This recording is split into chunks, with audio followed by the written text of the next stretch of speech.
Welcome, welcome. I just want to say this is going to be such a dynamic conversation. I'm Lauren Fogelman with Business Success Solution, and I show accounting professionals how to be able to double their income working half the time. And the topic today is beyond selling, how to build rainmakers inside your CPA firm.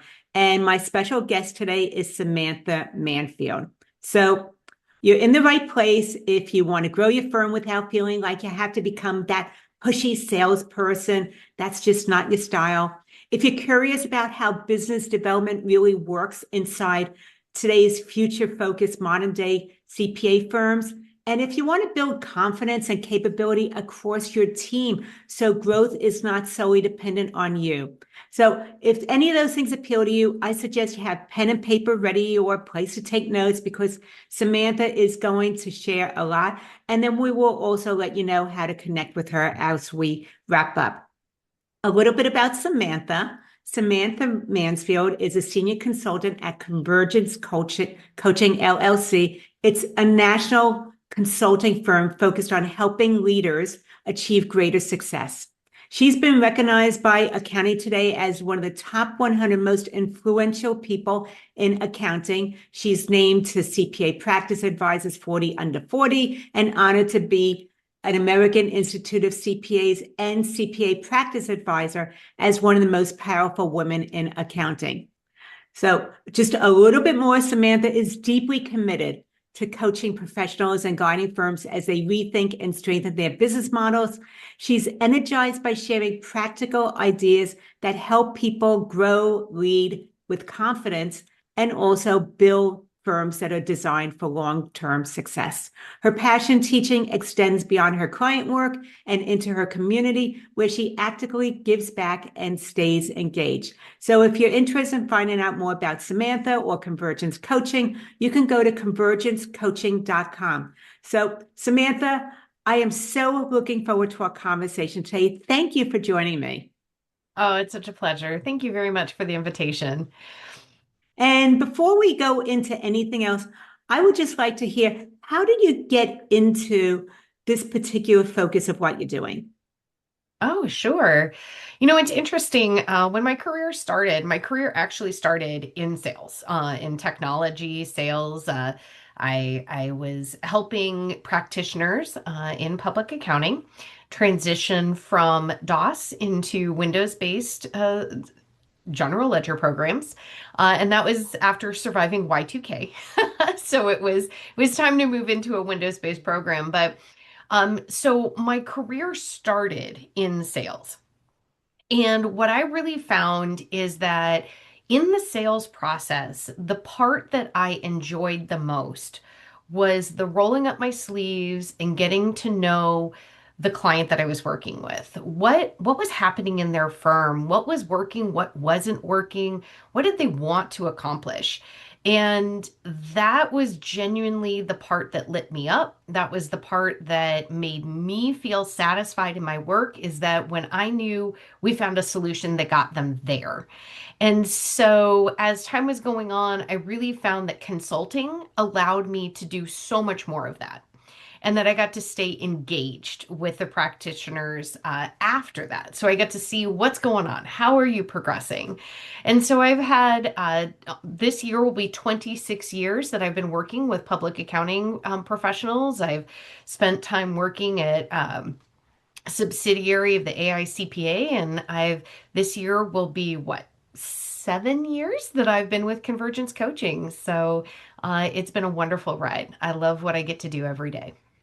And really, from listening to this journey that you've had, what I hear is even with the sales positions, you approached it from a consulting hat as opposed to a selling, I need to close a new client. Exactly. 100%. I was not comfortable with the close. That was Mhm. probably in me learning how to sell. That was probably the hardest part for me. Was the then asking for the business when I Mhm. first got started. Because one, I really did enjoy the getting to know my clients. So the just that inquiry and that being curious and spending time with them. And then the close, that meant that was going to come to an end. And I didn't like that part. Mm, Uh, but then also, mhm, it just always felt like, is there something more? Is there another solution? How much deeper can I go? And your metrics are a little bit different when you're trying to sell versus if you're being a consultant. And mhm. okay, great. Now we close it, but now I get to keep working with you. Now we're just solidifying what the engagement and the scope of this work is going to be. So I still sell in what I do right now, but it's nice because it doesn't end with the sale like it did with the technology side. Mhm. I really get to keep working alongside them, and that's very much what practitioners do. They hear the problems of their clients, they hear what businesses or individuals are struggling with or what their goals are, and then they can propose solutions to those, and then they get to walk alongside them and see that come to fruition. And at least for me, that's what I just lights me up. It's what gets me excited. And I'm on the same page as you are. So when I talk with firm owners and we talk about business development, it means different things to different people. Yeah. What do you see as it commonly meaning? So we can just get on the same page with that particular definition. Absolutely. So I love that you're asking this because many times when we talk about business development, the first thought that comes to people's minds is that means it's selling. It means I need to Mhm. go sell. And business development is actually a broader definition than that if you look at the components. So you selling is an element of business development, but there's also the corporate marketing and there's also the personal marketing, the personal brand that you're going to put out there and that you're going to develop. And so you hear a lot of that when we talk about things like thought leadership and your networking and the value of the sphere of influence that you create just by the network of people that you know. All of that is all part of business development. But I think unfortunately what a lot of people zero in on when they hear the term is that they think it's right into the selling, the hard close, the ask for the business, the close the deal. And there's really so much more to it than that, and so many more layers to it, where people can find their place and where they can start making an entrance into the that portion of the business. And so what I'm hearing is that you take more of a holistic view regarding business development, realizing that there's many different aspects and even phases to it, Yes. as opposed to it just being one particular narrow path that you go down. Exactly, exactly. Yeah, I would say rainmaking is where we more focus maybe on the sourcing and the selling and the Hmm. closing of the business. That's maybe when we're using that rainmaker term, we may zero in on that definition a little more. But when we talk about business development, I think it's important to realize that it's very much, shall I say, a team sport where it takes multiple Mm. people and it takes multiple people with different talents and different skill sets that can create a lot of success for the firm. And I think that that is so important because one of the things that I found with many firms is that sometimes the firm owner is not the best person to Mhm, do those initial consultations mhm. or to be able to move them into their business because the firm owners a lot of times have too much emotion attached to whether they end up closing or losing a potential client, whereas maybe someone else on their team might not be as attached to the yes and no decision. Yeah. Well, I think that is so valid. And it makes me think of a couple of things, Lauren. Hmm. One is where you talk about the attachment. What you can run into is if this is an existing client, or maybe it's somebody that was referred by a client that you really enjoy or cherish, but the referred in business maybe isn't a right fit. And one of the things that I have found in working with public accountants for quarter century now Hmm. is I adore the empathy and compassion that they have for people. But what that also leads to is they have a hard time saying no and when it's not a right fit. And so where you said that attachment, that connection, Hmm. sometimes they need somebody else to be in there and help them say, this is not going to allow you to do your best work. This is not the best fit for where and how we're trying to grow the practice. And so we don't want to say yes to everybody. And you may need somebody. If you know that you have a hard time doing that, because I coach people all the time and say, it's not, the question isn't, could I do this work? It's, should I do this work? There's a lot of work that you could Hmm. do, but that doesn't mean that that's the work that's really going to allow you to be at your highest and best in the expertise that you have or the value that you bring to clients and allow you to really keep a healthy pipeline in your firm if we just say yes to everybody that shows up at our doorstep. So there's that element to what you were saying.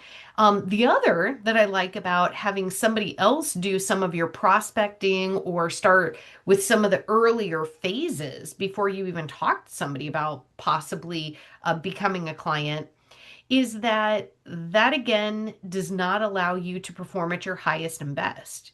If you are the one who you're trying to qualify every opportunity that comes into your firm through your website, calls in, you're eating a lot of precious time that could be spent in more value build for the firm. You can teach somebody to ask those early qualifying Hmm. questions and to vet people out, and that's much better use of your team and your resources. So that's another one that I would just highlight in what you said. So valuable. Make it a team. Don't feel like it all has to be you. Okay. So some of the things that I just want to reiterate for those who are listening, first off, is that not everybody who reaches out to you is going to be a great fit for your firm. Yes. And one of the things that I believe, and I really am very uh, emphatic about, is the very first conversation that you have with a potential client. The question you need to answer first is, are they a fit? Will you move forward? Or are they maybe not a fit and you need to just bless them and let them move on? So Exactly. that is the purpose of that initial consultation, as Samantha was saying, is decide whether someone is a fit or not. That is the main goal of that initial conversation.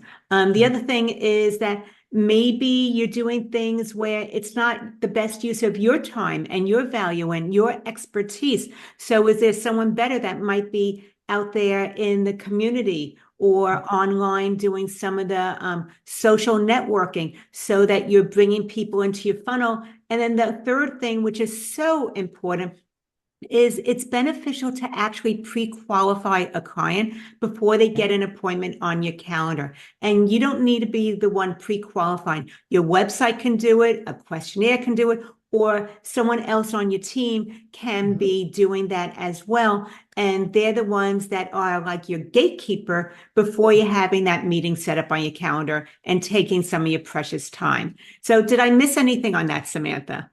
No, no, and I mean we could talk on each piece of that for the next half hour, but there's a lot that you can unpack in each of those areas. Mm-hmm. But absolutely, it's just key to know that it's really not all on you. And therefore, there must be some characteristics. So, what makes someone really effective at business development versus someone who maybe struggles at it? Sure, I'm going to say the answer to that is mindset. I think most people would expect that I would say, well, it's a personality trait or it's, an innate or natural talent at being able to do business development. And I would absolutely emphatically say that's not the case. Your mindset to it makes the huge difference on how successful you are with business development, and in what you do with those opportunities. So what I mean by that is, are you curious? Do you approach it from a place of, I'm listening to see if there are solutions and problems that I can solve. And if not, then it's okay. And I walk away. And there's nothing wrong with getting a no. Sometimes if we feel like we say no or the prospect says no, that's maybe some sort of a failure. But in business development, you should never be shooting for 100% close rate because nobody's marketing is that spot on. Nobody's going to get only 100% accuracy of the right fit clients that would come in your door. And so, but that's a mindset element of Hmm. how we feel that if we say no to somebody else or if they say no to us. And then, like I said, I think a big part of it is how curious, how much do you want to go build relationships with people? Because the other piece, Lauren, is we're talking a lot about with a prospect or a lead. But the other big piece of your business development strategy has to be the relationships you have with your referral network. That's Hmm. such an important element for anybody, especially in professional services like our audience here, is that you want a quality referral network. And it's not about quantity, but it's about having good relationships with quality folks that you feel comfortable either referring to them or they refer to you. And here's another myth, it's not always both directions. Hmm. And so careful about picking referrals that only exist because it goes both directions. It doesn't always work that way, and that's okay. So one of the things that you mentioned, and I agree with, is don't shoot for 100% close rate. Actually, I believe if you have 100% close rate, then it tells me that your rates are too low. So I'm going to just go into that also, Yeah. and that it's also about the relationship with your network. However, what I've seen for myself is that I'm more of an introvert than an extrovert, Yeah. and so not all rainmakers are either extroverts or introverts. There's probably some type of continuum. So, do you Mhm. find that there's like different types of rainmakers that can show up regardless of what your personality type is? Oh my gosh, absolutely. So one, I appreciate that you brought up the introvert extrovert question because again, we can have this filter in our minds thinking that, well, I'm an introvert and so I'm not going to be good at business development. I'm not good at going and networking at events, Mhm. right? That's a big one. Now, it can be learned. And it does mean that you probably are doing more prep before you go to a networking event as an introvert because it doesn't feel as comfortable for you to go to those events, to go to something, whether it's remote, like how you and I met, Lauren, right? Mhm. We met at a remote scenario like this. I think there were like 60 people in the room, but you and I met through that. And we're both introverts. And yeah, we found each other, we connected, we had a great Mhm. conversation, which led to today. And that's the key is keeping in mind that that mindset element that I was talking about, it doesn't mean because I'm an introvert or an extrovert that I will be good or I won't be good at business development. Now, an extrovert, they may really enjoy going to events where they get to meet lots of people and they get energy from that boosts them up, that hypes them up. Where an introvert, when they go to those kinds of events, they're going to need some quiet time afterwards because it Mhm. drains their energy. But that doesn't mean that an introvert or an extrovert is good or not good at it. Both of them can be just as good at networking and building relationships and doing business development. There, it's about learning the processes, which there is a process to it, and Mhm. the methodology behind it. And that doesn't matter what personality type you are. We can all learn that. So one of the things that we talked about before we got on this conversation together was the four types of Yeah. rainmakers. Can Mhm. you kind of give me an idea as to what those four different types are? Absolutely. So again, when we talk about business development, I think for most people, they jump right into the thought of that seller Hmm. model, right? That they think that's what's expected of me when my leaders or people are saying I need to start getting involved in business development. But at Convergence Coaching, we identify that there are four types of business developers. And the first type that we talk about is really the supporter. And what the supporter role is this is somebody who they may join in on a prospecting conversation. They may take the notes. They may write the recap afterwards. They may help draft the proposal. They're doing all of these supporter kinds of Mhm. roles that all needs to happen. They make sure that the thank you email gets sent afterwards or whatever it is, right? Very, very important that we have all of this follow through. And that is a part of business development is that supporter role. There's also the server role. And what the server does is they commonly identify those opportunities with existing clients. What more could we do for an existing customer?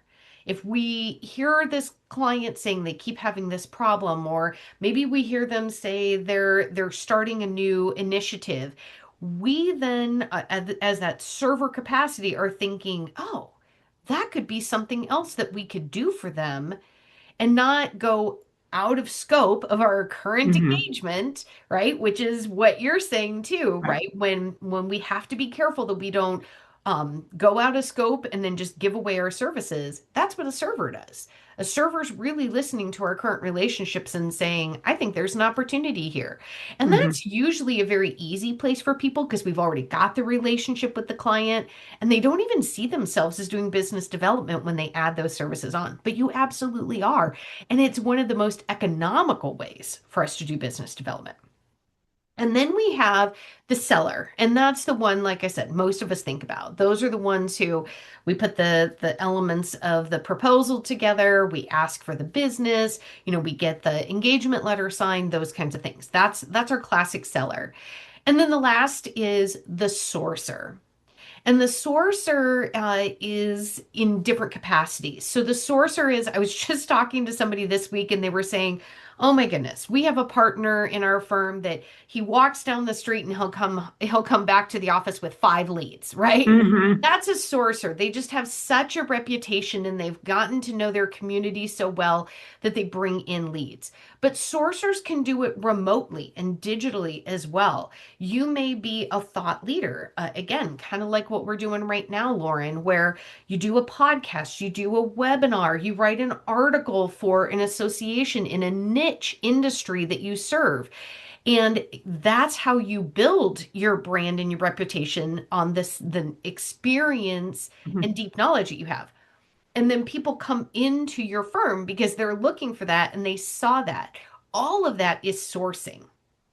And so when you track business development, it's really important to realize that you have those 4 types and that we give that credit in our tracking of who's been involved in the deal. Because it's not just the person who sold it and it's not Right. just the person who brought in the lead.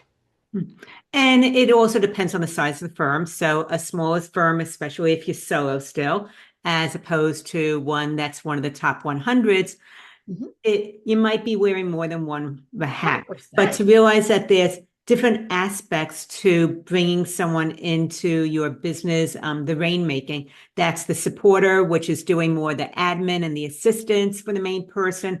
The server is the person that is maybe looking within the firm and who are the clients that maybe have needs that aren't being served yet. And we can definitely assist them with that. The seller is the person who's doing the more traditional client-facing role of asking for the business. And then the sourcer is the person. I keep on thinking sorcerer when you say that, actually. The sourcer is the person who's out there maybe getting awareness Mhm. and interest and getting people from not even having awareness to awareness to interest and then to wanting to have a further conversation with somebody within the firm on how to be able to move forward. Exactly. Exactly. And I want to punctuate something you were just saying is Mm-hmm. that within a firm, I may play different roles on different deals. And Hmm. so it's not like I'm always the sourcer or I'm always the seller. I can play different roles depending on the different scenarios. And then 100%, I can wear multiple hats depending on what the situation is or the size of our firm. But what's also valuable about recognizing these 4 roles is that one, for people who think, I don't do business development. I can't be involved. When you define it these ways, then they start to realize, and it affects the mindset where they think, oh, I guess I am playing a part in our business development Hmm. process. And then the second piece is that as you find opportunities to be able to delegate and that you're not having to wear all the hats, it's a great way to be able to peel apart what you do. Because when you've been having to wear all the hats for a little while, it's hard to start identifying what part of this don't I have to do. And these give you some defined roles that you could start to delegate to. And with what you're saying, I think it's true for anything that happens in your firm when you're team building, is that this could be systematized. Hmm. And if we're able to systematize the process, then we can eventually get it off of the firm owner's plate onto somebody else's plate and be able to cross train as well. Yes, yes, absolutely. There is a process. It is Hmm. not just an art, which again, for people who it doesn't feel as natural, they Hmm. feel like it's an art, and that it's just something that you're good at or not good at, and that's not the case. It is very much a process that you can learn and follow.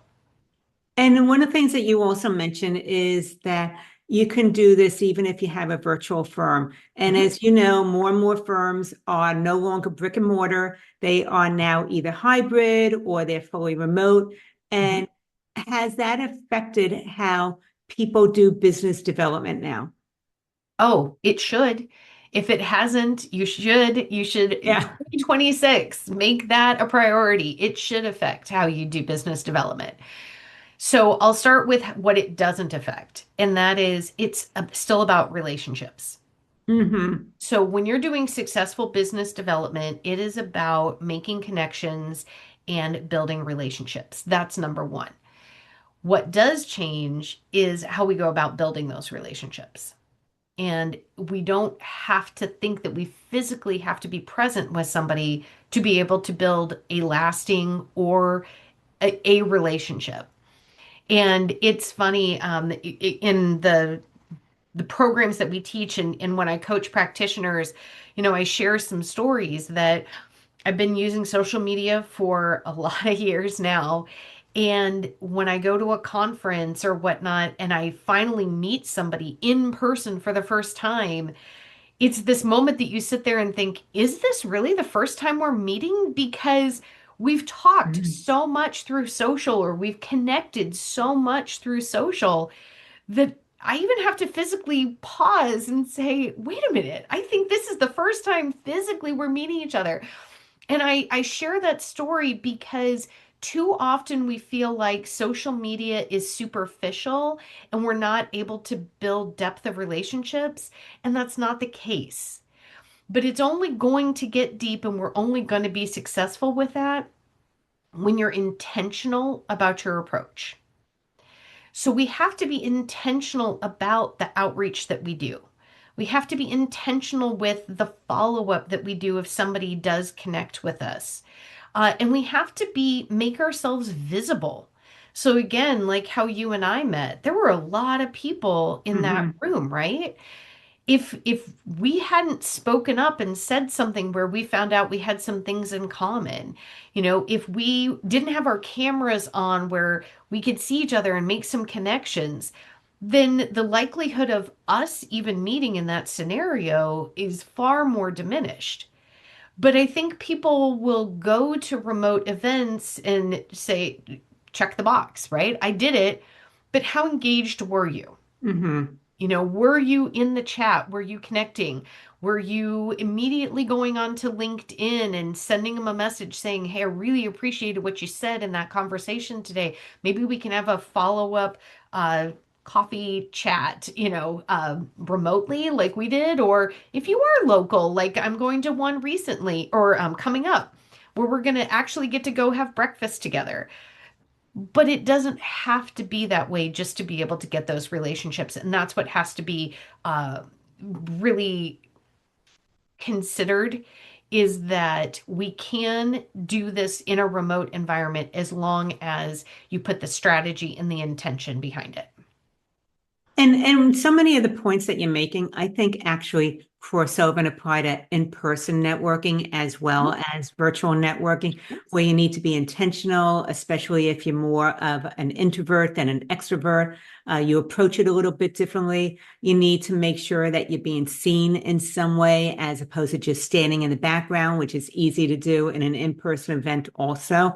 Yeah. It's just the ways of doing it are different. So with in virtual, you have the chats and you have a follow-up on LinkedIn. In person, maybe you are going over and asking a question or introducing yourself and shaking someone's hand. So there's a virtual handshake and then there's the actual Exactly. in-person handshake. But the bottom line is it is about connecting with somebody. And you don't need to connect with everybody. You just need to be Exactly. intentional and see who maybe is someone that there's some commonalities, you like something that they said, and you want to be able to get to know them a little bit better.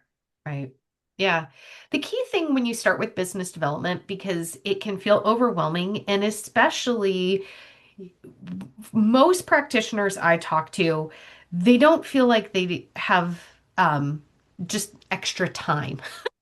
You know, Mhm. they feel full. They feel overwhelmed, and especially like right now, this time of year, right? So much of the profession is heads down in tax or audit season, and it feels very full. So it may be feeling like, why do I even need to focus on this? Why do I need to try to build these skills?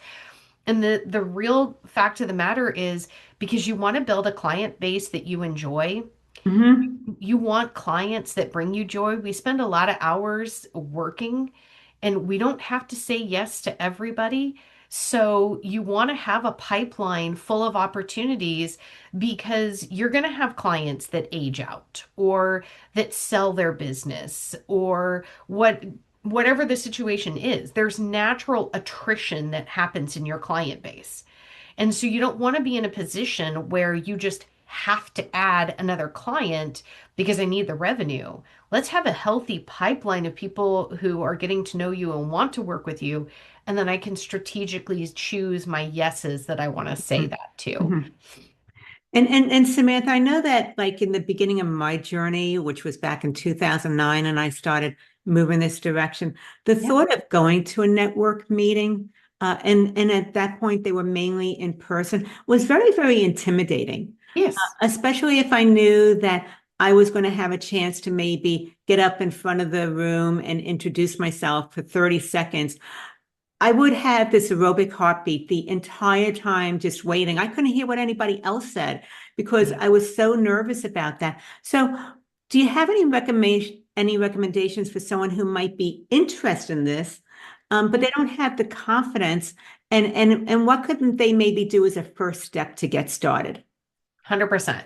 So if you're looking for a way to get involved, and so you're using the example of trying to get involved with like a group or an event, one thing that you could do is you could contact the event organizer and maybe ask to have a role that you could play. Maybe you help make sure everybody that comes in gets a name tag, right? Because one Hmm. gives you an opportunity to make sure you're saying hello to everybody, but also you have a reason you have to say hello to everybody as they come in, right? And so for introverts, a lot of times when we have a role to play, we have a job to do, it feels much more natural as opposed to walking in there and saying, why do these folks want to talk to me? What am I going Hmm. to say that there's going to make them want to talk to me? And so anything that you could do where you have that, you have to do an introduction can really calm you down. So that's one thing. So name badge, maybe hand out the drink tickets, help make sure people know where things are, whatever it is. But check with the organizer, and that's another thing. Another one that I would say is set a goal for yourself when you go to the event. So say, I want to walk out with 3 new connections. Because again, we can go in thinking, oh my goodness, there's this room full of people. Am I supposed to meet everybody? Am I supposed to, you know, walk out of here with 25 business cards and or LinkedIn connections. I don't even take my business cards most times when I go anymore. But when we do that, that's overwhelming and very likely you can't follow up on 25 Mhm. anyway. So give yourself a break and say, what's my goal? Is it 3? Is it 5? And if you're wondering who that might be, you could also talk to the event organizer and say, hey, this is what I do, and who might be some good people for me to talk to, Mhm. you know? And then the other value of doing that is that it helps you to pre-think of some of your opening questions to start a conversation. Because for introverts, that's one of the things that gets us nervous is how do I even start the conversation? Once we're in the conversation, it usually starts to flow and we feel more comfortable. But to just go in and start that and I don't know the person, that's for many people that just it's an uncomfortable thing. Now, extroverts, for the most part, enjoy that. They love doing that, but not everybody. That is something that brings them joy. So that's another tip. And then if you get an opportunity like what you said to be able to go up and introduce yourself, here's the key thing is embrace the mindset that it's not about me, it's about them. Mhm. Think about who's in that audience and what about me brings them value. And make what you have to say about them, not about you. So, yes, you want to say who you are, you want to say what it is that you do, but you want to phrase it in a way that addresses problems and needs and solutions that they have or they need that then they want to come talk to you further. So Mhm. always think about when you're trying to put a message together, always think about what's in it for them. And how do I say it that way? And then pressure's off of you. And then they'll typically come up to you and want to talk further because you've said something that means something of value to them. So one of the mindsets that you're mentioning is what I call the golden rule of marketing, where Mhm. it's about putting you before me. Yes. I want to do something that's going to add value to you, be helpful for you. And as a result of that, they might then want to know more about me and what I do. And I think that that is something that's very natural for client-centered firm owners, for Yeah. people that are out there who want to be able to be helpful is Mhm. thinking about how can I make a difference for them. So I love that you shared that point as well. And Samantha, this has been such an engaging conversation. I know we could have gone on and on and on in many different directions, but I really feel that what you offer deeply served everybody joining us today. So thank you for that. And some of the things that we covered was expanding our understanding of business development beyond selling, explaining those 4 types of rainmakers and how firms can leverage different strengths, and then highlighting some practical starting points so that we can build confidence in the skills, especially if this is something a little bit newer. And if there are accounting firms that are listening to us that would like to find out more about you and Convergence coaching, what's the best way for them to do that? Sure. So you can go to my LinkedIn, and you can certainly get my email address from there, which is Samantha Mansfield. And I think I pretty much look like my picture, so you'd be able to know. Or you could go to convergencecoaching.com, and you could also contact us through there. Great. Thank you so much, Samantha, for the engaging conversation and for everybody that was joining us today.